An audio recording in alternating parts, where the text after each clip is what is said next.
The best cheap Windows 10 laptop under $350 in 2022. Not everyone wants to pay thousands of dollars for a new laptop. Some are happy with cheap and cheerful systems that just get the job done without bells and whistles or fancy branding. Here are a handful of Windows 10 laptops, all priced under $350 and perfect for most day-to-day tasks. Dell Inspiron 15-3000, a cheap yet stylish laptop that offers decent power and performance for under $300. A good, solid, reliable all-rounder. Tech specs: $300 at Dell. Asus Aspire 5. This is one of those budget laptops that not only looks premium, but also advanced features such as Wi-Fi 6 and a decent amount of fast storage. A perfect laptop for work or school. Tech specs: $350 at Asus. Asus Laptop L406. Thin and light, aren't limited to high-end, high-priced premium devices. Here we have a solid laptop that's perfect for day-to-day tasks, and it has a modern design and premium feel. Tech specs: $300 at Newegg. Dell Inspiron 11 3195 2-in-1. A great device for those who can't choose between a laptop and a tablet. With just a flip of a hinge you can swap between one configuration and another with ease. Choose between tablet mode, presentation mode, tent mode,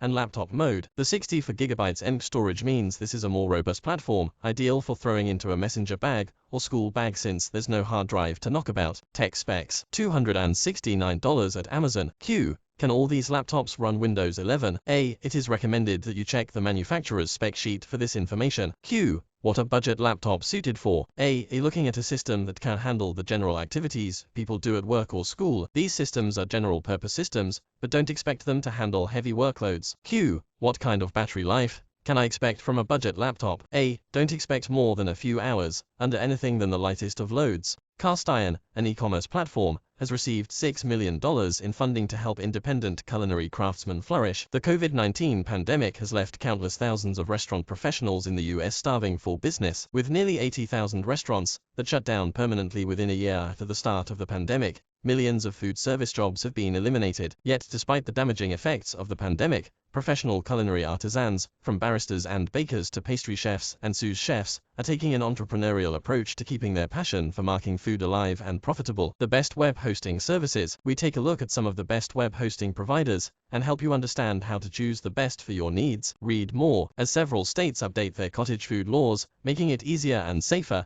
to create kitchen-based services, from home-based to commercial kitchens, a group of software developers have recently created Castiron, a new e-commerce platform launched in October that acts as a central hub for independent kitchen-based artisans to sell their products online, connect with customers, grow their businesses and save time and money in order to focus on their culinary creations. Castiron today announced that it has raised $6 million in seed funding with venture capital firms Barry Capital, Foundry Group and High Alpha, which will help it to build more tools, products and expand staff. Through its web-based platform, the virtual operated company, with operations in New York, Ohio, Indiana and California, helps culinary artisans build successful businesses by simplifying their operations with free e-commerce websites, back-office tools, blog posts, as well as providing a community for artisans to reach out to each other and exchange ideas. We started this company because we saw these people who are working so hard, doing things that they didn't sign up for. Castiron founder and CEO Mark Josephson told that the average artisan spends 75% of their time on things other than making food, from taking orders, managing orders,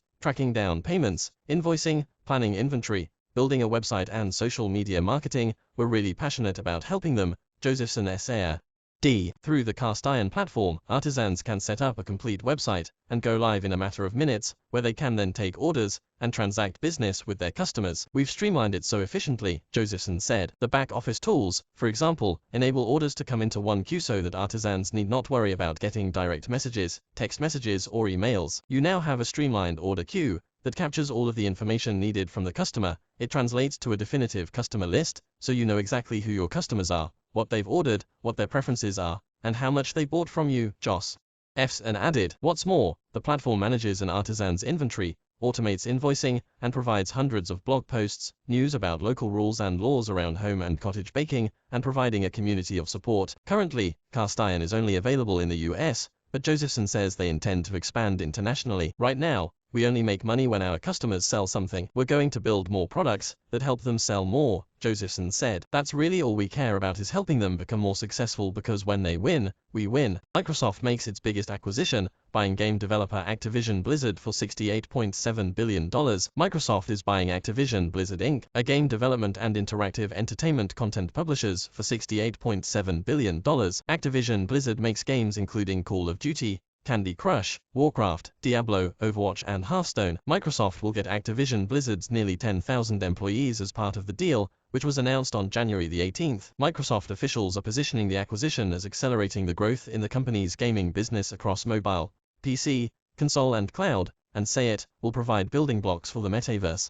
Microsoft also will get global esports properties via Major League Gaming as part of the transaction. The $68.7 billion deal makes the Activision Blizzard acquisition the largest in Microsoft's history. Up until today, LinkedIn, which Microsoft bought in 2016 for $26.2 billion, was its largest acquisition, followed by Nuance Communications for $19.7 billion last year. Meazor, an app-enabled measurement device that claims to be the future of measure. The company that makes the Meazor device, Hozo Design, conducted crowdfunding through both Kickstarter and Indiegogo and apparently raised more than $500,000 across both platforms. With nearly 3,000 backers, there was clearly some interest in what the company calls the future of measure. See also, Cool Tool, hands-on with the Bosch GLM50, an app-enabled laser measuring tool. If the Meazor does all that it claims, the $199 list price might not be bad. But since it's competing with laser distance measuring devices like the Bosch GLM50C, available for $113 on Amazon, Meazor has quite a high bar to reach. Meazor's features. Let's look at each of the Meazor's promoted features and see how they stand up to hands-on use. Laser distance measuring.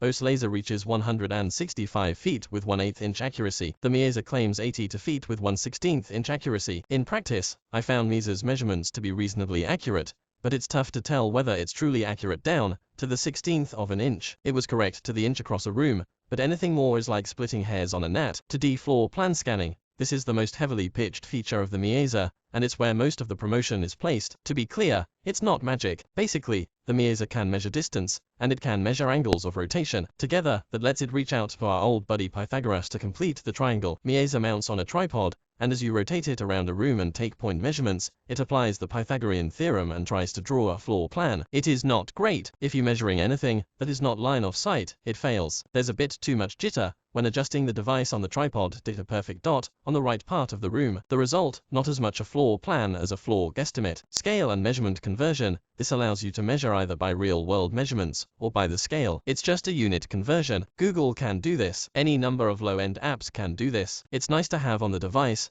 but it's certainly not a feature worthy of a couple of $100. Curve scanning. This is the second major feature of the device, and the one I am most excited about. If you need to measure along a curve, it's a valuable feature. Of everything Meazor offers, I'd say that this is the standout. It works. It's useful. If you need it, it will be worth the extra bucks Meazor costs. Digital protractor. Out of the box, the Meazor sort of measures angles, but the company sells a $40 upgrade that provides the typical wings you'd see on a standard grade digital protractor. The gotcha. You can get a very nice digital protractor for about $20 on Amazon. There's no need to spend $199, then another $40 for the same function. Bubble level. Since the iPhone's native Measure app supports a bubble level function, Meazor's inclusion of the same feature doesn't add much, except now you need to hands to read the level. Should you buy this? I find having a laser measure invaluable. I have 3 or 4 of them, and I use them a lot. It's worth buying one, but is it worth buying the Meazor? That's up to you, your use case, and how much you're willing to spend. My take on it is that it's a sweet little basic measurement tool that's sleek and compact. Its two most useful features are curve scanning and laser measuring. Curve scanning is a really unique feature, and most laser measuring devices don't do it. But if you just want to measure point to point, there are other less expensive and equally capable tools. What do you think of the Meazor? Does this combination of features appeal to you? Do you like the curve measuring feature? Do you already own a laser measuring device? What are your favorite measuring tools? Let us know in the comments below. You can follow my day-to-day project updates on social media. Be sure to follow me on Twitter at davidschwertz, on Facebook at facebook.com, davidschwertz, on Instagram at instagram.com, davidschwertz, and on YouTube at youtube.com, davidschwertz. Cloud computing spending is growing again after a slight decline. Managing the multi-cloud. Watch now. Global spending on cloud infrastructure returned to growth in Q3 2021 after the first quarterly decline, since the pandemic triggered a massive increase in spending. According to researcher IDC, spending on cloud infrastructure across dedicated and shared environments increased 6.6% year-on-year to $18.6 billion in Q3 2021. The growth put spending back on track with the 7 consecutive quarters of growth since Q3 2019, with the exception of the 1.9% decline in Q2 2021. The best cloud storage services. Free and cheap personal and small business cloud storage services are everywhere. But which one is best for you? Let's look at the top cloud storage options. Read more. The main boost in cloud spending happened in Q2 2020, which saw 38.4% year-on-year growth. C. Cloud computing. Spreading the risk with the multi-cloud approach. Cloud, whether dedicated or shared, is expected to continue to eat into traditional hardware spending in the future. The 2020 split on spending between non-cloud dedicated, cloud shared, and cloud dedicated infrastructure was 46.4%, 37.5%, and 16.2%. IDC expects this order to be reversed by 2025. By then it expects spending on compute and storage cloud infrastructure to reach $118.8 billion and account for 67% of all compute and storage spend. Of that amount spent on cloud, shared infrastructure will dominate cloud spending with a 70.9% of that investment. Cloud infrastructure spending in 2021 is likely to have grown 8.3% compared to 2020 to $71.8 billion, according to IDC projections. Meanwhile, spending on non-clouded infrastructure is expected to have grown just 1.9% in 2021 to $58.4 billion, which is actually a positive result after 2 years of decline. Spending on shared cloud infrastructure should also have grown by 7.2% year-over-year to $49.7 billion for 2021.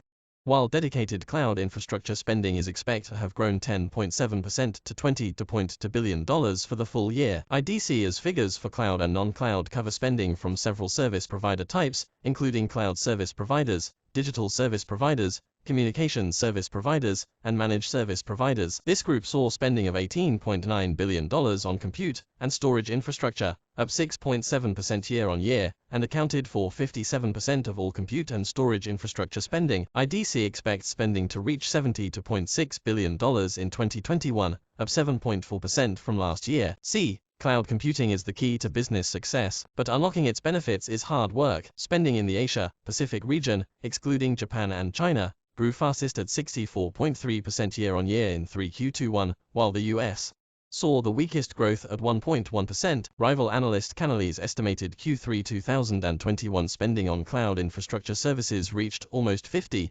billion thanks to accelerated digital transformations. AWS leads with a 32% share of revenues, followed by Microsoft's 21% and Google's 8%. However, Canalys warned that compute demand was outstripping chip manufacturing capabilities. Now you can buy giant reels of Raspberry Pis AP2040 chips. What is a software developer? Everything you need to know. Watch now. Raspberry Pi is now offering its AP2040 chip that powers the Raspberry Pi Pico at discounted bulk prices. The ARM-based AP2040, its first microcontroller, was available for $1 a piece when it launched in June, but can now be bought in volume at sizable discounts. It features two Cortex M0 Plus cores, 264 kilobytes of on-chip RAM, and support for up to 16 megabytes of off-chip flash memory via QSPI bus. It was built from TSMC's 40nm process and is available as a component for the low-powered Pi Pico board or other projects. C. What is digital transformation? Everything you need to know about how technology is reshaping business. AP2040 is a stateless device, but to run programmable code it has support for 16 megabytes of off-chip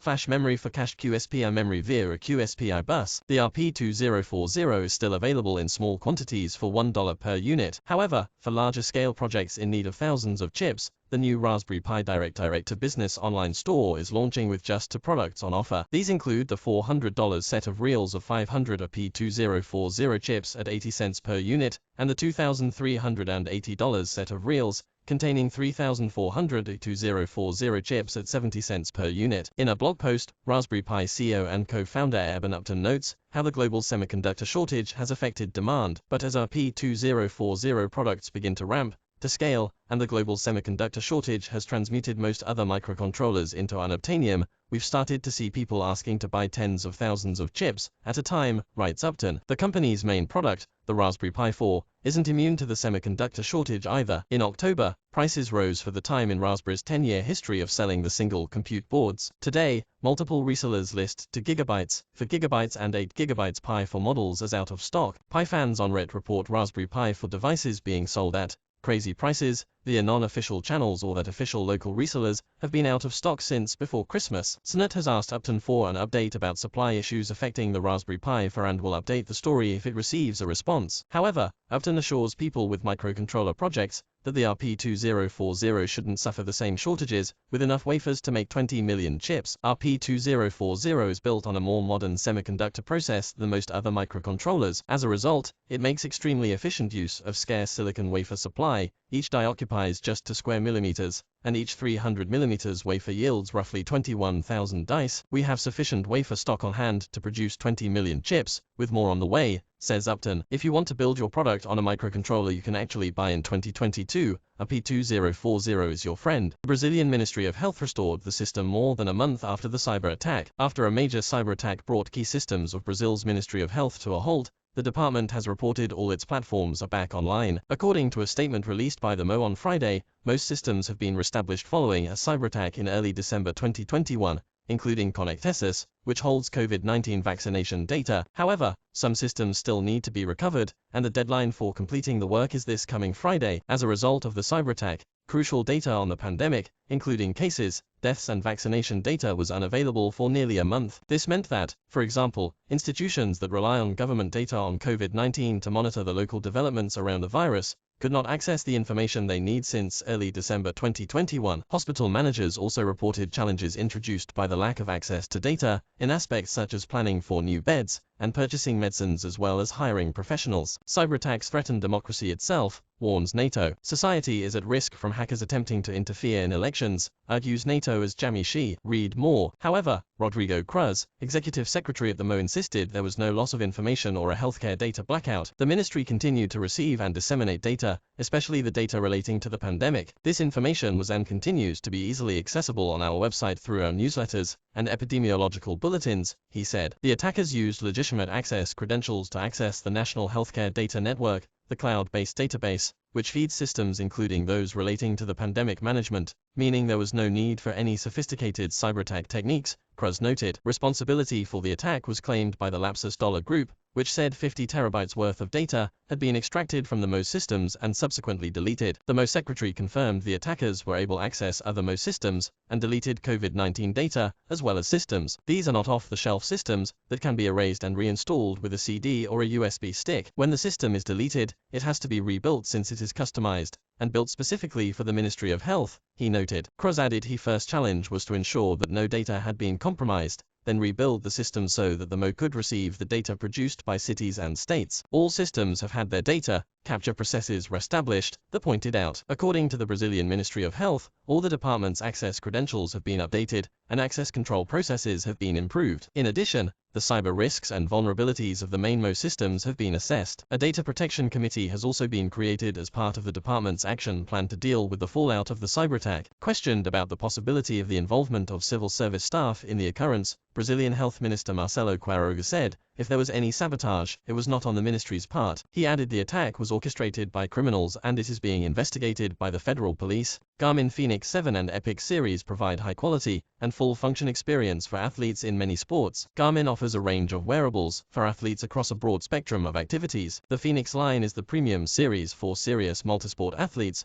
while the Mark collection offers a similar experience for the luxury watch owner. It's been 2.5 years since the Fenix 6 series was first released, and the Fenix 7 has been highly anticipated by Garmin enthusiasts. The Fenix 7 series looks to bring enhancements and features that make it a worthy upgrade to the Fenix 6. There was a Garmin Epix released back in 2015, but this new second-generation Epix is a completely different device. It's essentially a premium, flagship option to the Venue 2 series with a brilliant AMOLED display that is built for multisport athletes. It's likely to be a favorite for serious athletes who want that lovely display, but it's coming in at a starting price of $899.99. Also, Best Sports Watch 2022, Garmin, Coros, Polar, and more. The Fenix 7 series houses the familiar standard 5-button Garmin system, but also now integrates a touchscreen display. Solar charging is available on some models, so you can go even longer between charges with these models. The largest Fenix 7X model offers the most features, including a quick access multi-LED flashlight with red or white light options and even a strobe mode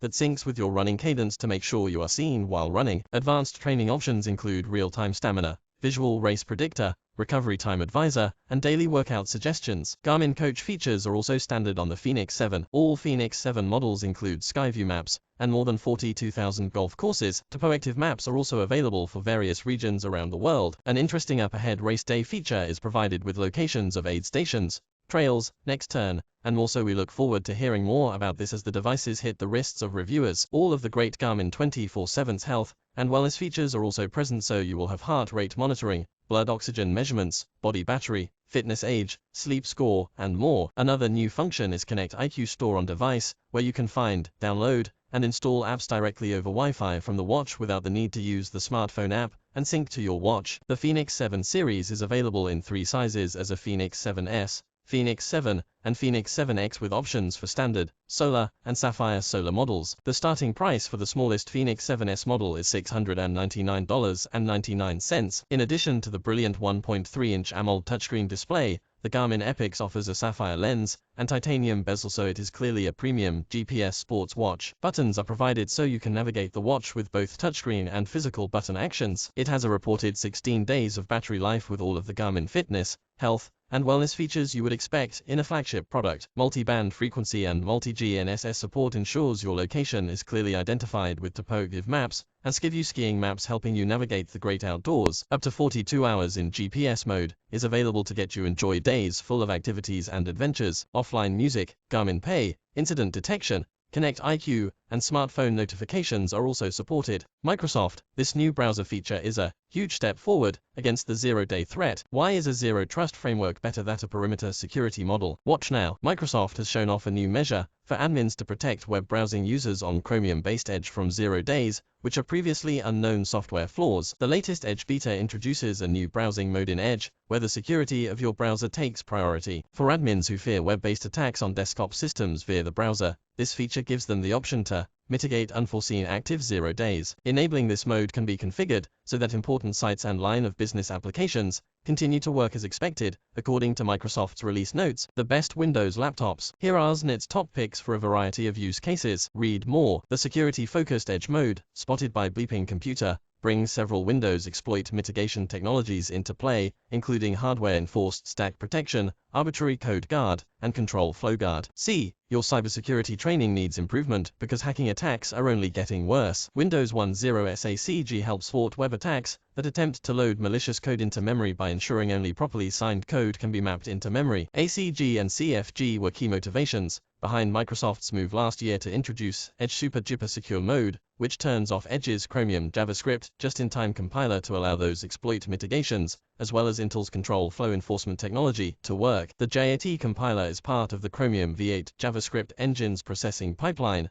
but Windows features like ACG were incompatible with JAT compiling. This feature is a huge step forward because it lets us mitigate unforeseen active 0 days. When turned on, this feature brings hardware-enforced stack protection, arbitrary code guard, and content flow guard as supporting security mitigations to increase users' security on the web, Microsoft explains. Microsoft quietly enabled Edge Super Duper Secure Mode in the stable release of Edge in November, allowing users to toggle between balanced and strict modes, depending on how much users trust a given site. The browser update, version 98.0.1108.3 in the Microsoft Edge beta channel, also adds a custom primary password option. This option adds another layer of privacy and helps prevent unauthorized users from using saved passwords to log on to websites. Custom primary password allows users to use a custom string of their choice as their primary password. After it's enabled, users will enter this password to authenticate themselves and have their saved passwords auto-filled into web forms. I save amateur soccer from referee shortage. My wife plays in a women's soccer league,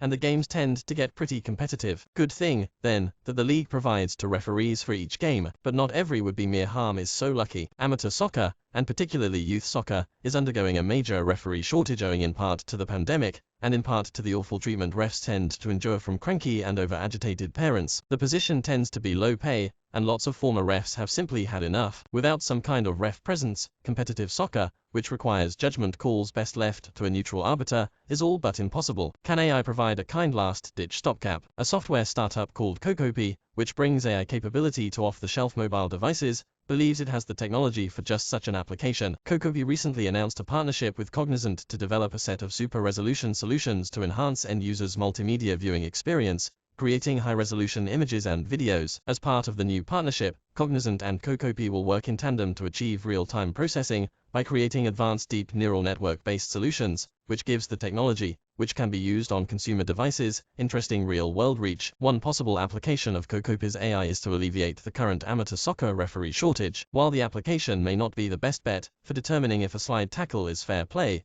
it could be a great way to call out of bounds or offsides via mobile phone. That could help provide a crucial extra set of eyes, allowing a single human ref to focus on harder to automate fouls. With the Edge AI referee, games for which there are few human refs could conceivably continue even when there is limited connectivity to the cloud, and rules can be enforced simultaneously at multiple games. This partnership with Cocopy will allow us to further enhance our customers' mobile and edge device experience, says James Rowley, Associate Director of Communications, Media and Technology at Cognizant Worldwide. We look forward to leveraging Cocopy's advanced AI software technology to provide real-time video stream processing while still maintaining high accuracy, ultimately providing our customers with notable performance gains and higher resolution images and videos. The key here is that Cocopy's tech gives smartphones the real-time and live AI capabilities previously possible only on servers or dedicated AI accelerators. Through Cocopy's proprietary technology on compression compilation codesign, AI model optimization and automatic compiler-level code generation are optimized hand-in-hand, according to the company. Technology is playing an increasingly important role in soccer at all levels. Goal line and semi-autonomous offsides technology are being embraced by FIFA, for example. It may not be long before a version of the same capability is harnessed for amateur play using smartphones.